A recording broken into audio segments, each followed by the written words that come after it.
Hello, welcome back to the drive on this cold but beautiful Valentine's Day. Sorry if I'm not quite as chipper as I normally am. It was a rather late night last night. We had a friend's birthday party to attend. Got home late. Ended up running out of gas. Don't ever trust the range on your vehicle's computer there. You fill up when you know you should fill up. That was a fun night. But it kind of made me think. This is something I've been contemplating for the last few days about hard resets, like hard stops and think about things. And this is something I've encountered in a bunch of different portions of my life across a bunch of different times. And I didn't recognize most of them when I was younger. It's very weird, and I don't know if it's something due to being a guy and our brains mature a little bit more slowly. We don't fully develop uh, our more higher level mental abilities until we're about 25 or so. Before then, it's a little bit more. But I didn't feel like I really was awake until probably about 30. And I think it was having my daughter, knowing I was going to be having a daughter, that really kind of snapped me out of just sleepwalking through life. But I'd had some pretty major life circumstances before that would definitely be a point for a reset, or at least they're a hard change and like stop and evaluate. I went from being this rural homeschooled kid to joining the military, which is a big culture shock. That a few years later, getting out of the military, a few years after that, having a divorce. I lived in my own car for a while. Then had my daughter. Then moved up here to be with my wife and daughter in New Jersey, and changed jobs. And then, I've had other various inflection points of my mother passing, my grandfather passing, and deciding to stop drinking, starting jujitsu. These are all different periods that are really good inflection points, or even hard resets. Like when you get out of the military, that's a pretty hard reset. But I find I didn't really do much about them in the past. I guess the stop drinking, reevaluate yourself. That was the first time I really stopped and said, okay, where do we want to go here? Luckily, when my wife and I found out we were pregnant and gonna have our daughter, when she was born, like that was an almost chemical reset. Like literally from the moment I saw her, I knew I loved her before she ever came about. Like it was just an instinctual thing. But the moment I saw her, it was almost like something got switched and turned on, and just a very different mindset, which is good. But the thing that's got me thinking about stuff right now is my grandfather passed last year, early summer, and we had a memorial service for him, and then we all got to work fixing up his property for sale, and then the estate was getting divided up. So there's a lot of us. We have big families up in Maine, at least my family was. So when my mom was alive, it was he had 5 kids, and then my mom had us 5 kids. My uncle had 3 kids, and my other uncle had 3 kids. So like my aunt had 2 kids. It all adds up. Like there's a lot of folks, and the estate's being divided by all the direct descendants down to the grandchild level. So while he had a decent amount of money, so my great grandparents were Depression era hard workers, and they built their own business, and they just poured money into it and worked hard and worked him hard their entire lives. And it was worth a fair bit when they passed away, and then he sold it off, and most of the money went into an estate, a trust, to keep things going and to be well invested. So at the time of his passing, the trust was going to be divided between the immediate siblings and the grandchildren, plus the proceeds of all the estate. And in the end, it's turned out to be a decent amount of money for everybody. Could be life-changing money, but it's definitely not money that means you can stop working. It's enough for me to, pay off my car, some credit card debt we've allowed to creep up over the last couple of years, and then have a little to put away for a rainy day fund. And it's going to be interesting to see what the rest of the family does with the money, because we range from I have a sibling on Section 8 housing with multiple kids to one of my uncles is, basically a finance dude. That's what he likes to do in his spare time. And I'm sure he probably already has $1 million in the bank. But it'll be interesting to see what the range of usages of the money will be, whether it's invested, whether people go out and buy flashy stuff, what's going to happen with it. But I've been sitting here thinking about it. Like I know my immediate thought anytime I'm going to get some kind of money, like if there were to be a windfall, if I were going to win the lottery, is pay off debt, make sure we're financially sound, and then think about what to do. And that's obviously what I'm doing now, but I'm taking it as a hard reset, and I actually instead of being like, woohoo, overjoyed, money, windfall, let's go blow it, I'm taking it as a real responsibility. Like, how do I turn this around and make it the best possible scenario for my family? I feel a real responsibility to use it wisely, because I feel like we're probably going to be into for some pretty tumultuous times over the next, hopefully just a few years, but possibly decades. And I feel like it's going to be good to have some security. And also, my great-grandparents were very hardworking people. My grandfather was a hardworking guy. Like, that's just something that's been instilled in my family just through the history of the family, just watching other people do it. And I like to think that I have a pretty good work ethic.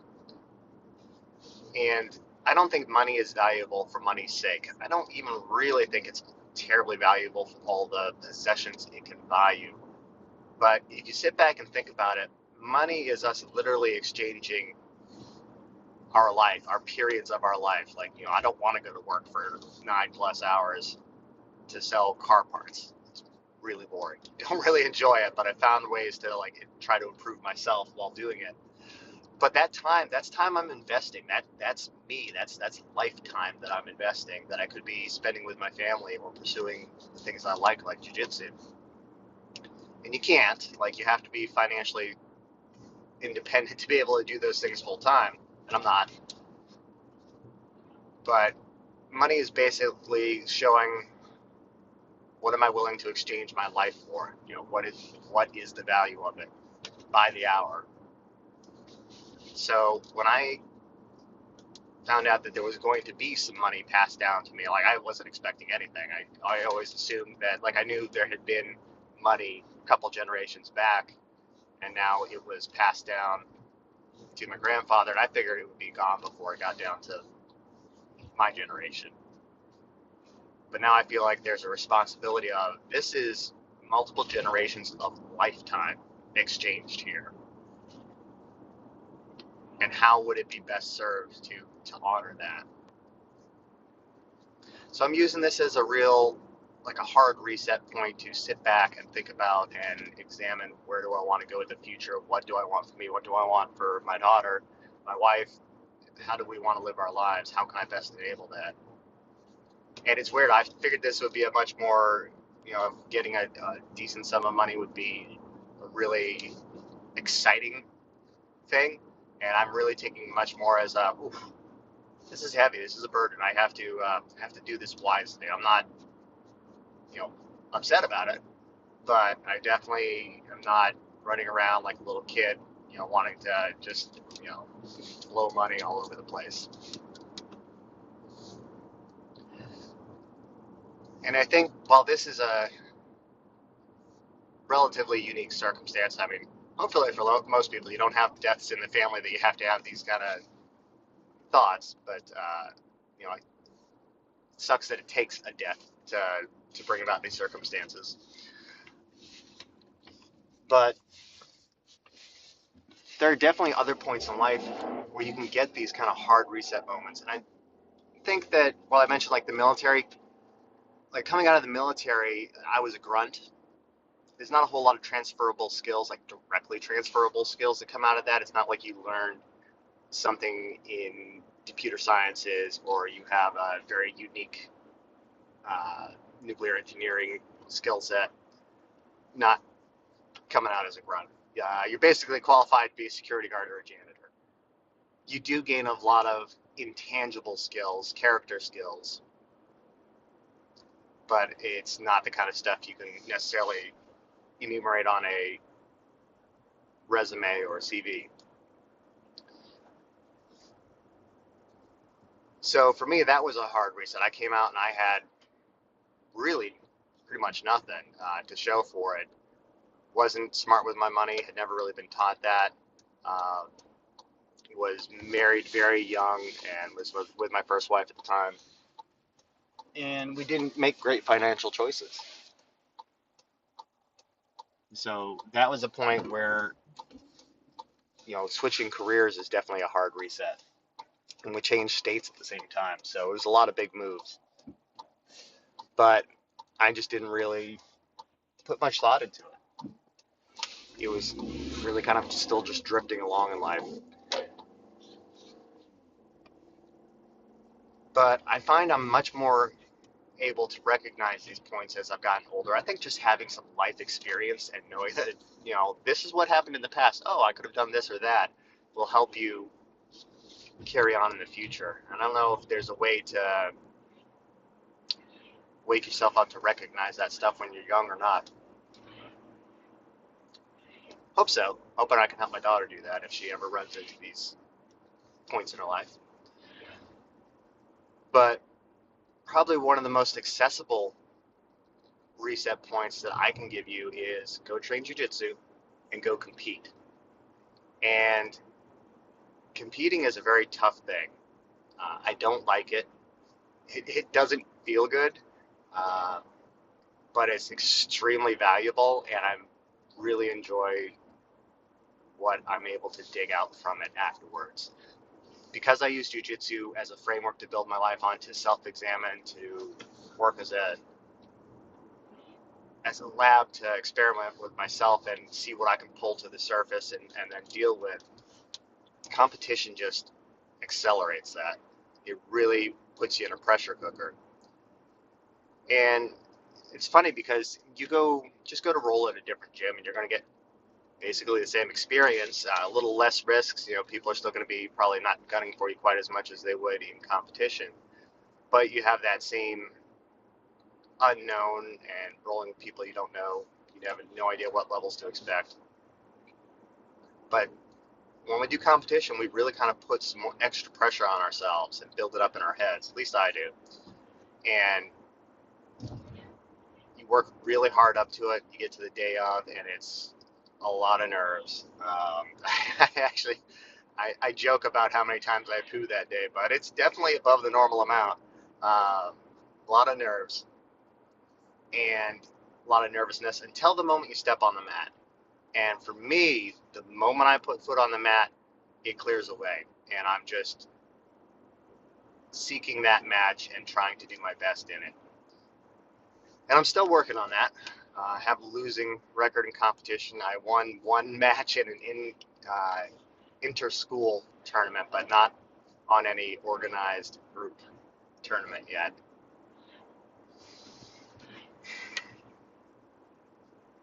And it's been very illuminating every time. But when you get done with it, that's a nice reset point because you've put all this work in. You've worked really hard. You get whatever results you get. You've gone through this pressure cooker and you come out very clear-headed on the other side of it with some very clear points that you can work on. And I think that's something that we probably blow through real quick. Like people come off the mats like instantly starting to reevaluate their games. Oh, I got to work on this. I got to do that, this, that. Here's my failed points. Got to move on it. And I think it's worth taking at least a few days to sit back, let the waters clear a little bit, and reflect on what you got out of the whole process and where you want to go forward. And I think that's something you should try to do if you're able for any large reset point in your life. The death of a loved one, changing careers, moving, a sudden windfall of money, a sudden loss of a career, anything like that. I know you got to get right back up on your feet and go, but if you can take a few days and evaluate, I think you're going to do better, at least in my experience. So if you do jujitsu and you haven't competed yet, I think it's worthwhile just to experiment with yourself and with life and how you react to pressure. If you don't train in jujitsu, give it a shot. It's definitely worth it. But I think that's part of what's made me stop and reevaluate this time and really put some thought into what I want to do, is because I've the ability to force myself through these points and repeatedly do it to the point where I can sit back a little bit and let some of the pressure and the excitement and the nerves be there and stew and then blow away and then get to work afterwards. And I think some of that is also coming from really working on detachment. That's something that Jocko Willink really illuminated for me, is the ability to step back and detach from the situation and look at it logically. And I was very ruled by my emotions when I was younger. It wasn't until I hit my 30s and got rid of the emotional tie that had been holding me back and stopped drinking and cleared my head that I really started working on finding a way to calm my mind, to calm myself, so I could detach and look at things a little bit more clearly. And I did all the common things. I tried meditation and yoga, and jiu-jitsu helps with it. And just the daily practice of trying to examine my life has made huge strides, to the point that when I was working with my friend Joe Hannon, he does coaching, performance coaching, and I worked with him last year leading into the competition season. And one of the things he helped me find was, yeah, you're great at detachment. You might be a little too detached. You might need to embody yourself a little bit more when you're training, to feel what's going on, to give you that drive to succeed, to pursue. And that's something I found that is true. I roll better when I'm angry, and that's something I'm not proud of. I definitely caged my anger away for a very long time. But having that little bit of anger in there, I found on one or two times that has actually happened on the mats, has made me a much better player. It gives me that instant drive to win, for immediate action, for a little less caring about the other person, which not good on regular training, very good in competition. And just that, with the small amount of anger, that kind of cold, clear mindset of, I'm winning, you're losing. I don't think rolling in a rage would probably do anybody good. Or, would get my ass kicked faster than anything because you become blind. But a little bit of aggression is not necessarily a bad thing. Though I like to think about being assertive more than aggressive.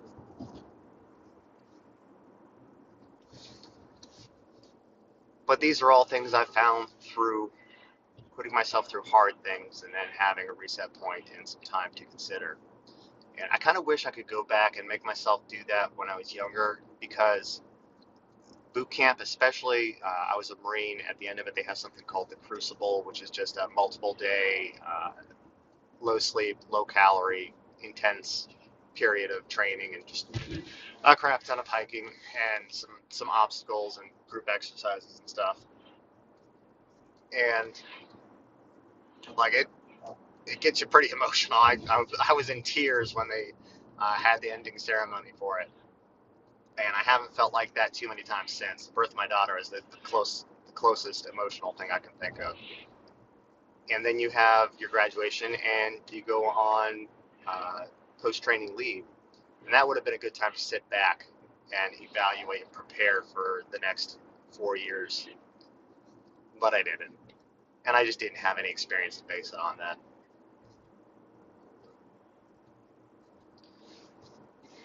But yeah, I guess if you're watching this, do you have any reset points in your life? Have you had any reset points? What did you do with them?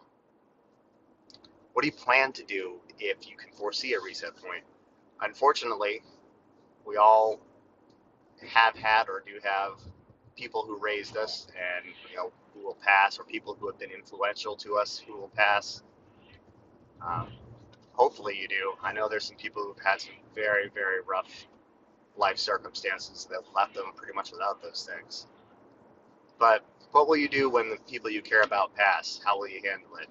What will you do if you get a sudden raise that you've been working towards, or promotion you've been working towards? Did you plan it out beforehand? Will you at least take some time? Yes, celebrate. Then take some time to figure out what you're going to do. I don't know. Still thinking about it myself. I'll let you know what happens. But it's exciting. It's a burden. But I heard somebody say the other day, there's a difference between pleasure and happiness. And pleasure is the physical things we seek out, the hedonistic, you know, the the taking, the input. Whereas happiness, our pursuit of happiness, is through suffering, through doing hard things, through gaining reward for it. And it's really the journey itself is the things that make us happy. And I think that's true. I feel happy doing jujitsu, even if I get my ass kicked. I feel happy because I know I'm pursuing something that I want to have and I'm getting better at it. I feel happy when I work hard and I make my job a better place, when I can provide a better life for my family. I'm happy when I start to see improvements in my physique because I've been working hard, at exercise and diet. There's a big difference between pleasure and happiness, and I think having hard things to pursue, having these reset points, chosen or forced, will help you towards happiness. Okay, that's enough for me. I meandered far enough. I never feel like I really get across what I want to get across with these things, but I'm getting closer, and this is me thinking out loud. This is me trying to work my way around a subject, so hopefully it helps you. Maybe you at least found it entertaining. So my usual spiel, if you would like to train jiu-jitsu and you're in the Princeton area, please drop on by Princeton Brazilian Jiu-Jitsu. We're a fun group of people. I think it's a great gym. It's a very welcoming atmosphere. So stop in, train, say hi. Come try to kick my butt. Otherwise, hope you all have a great day. Take care.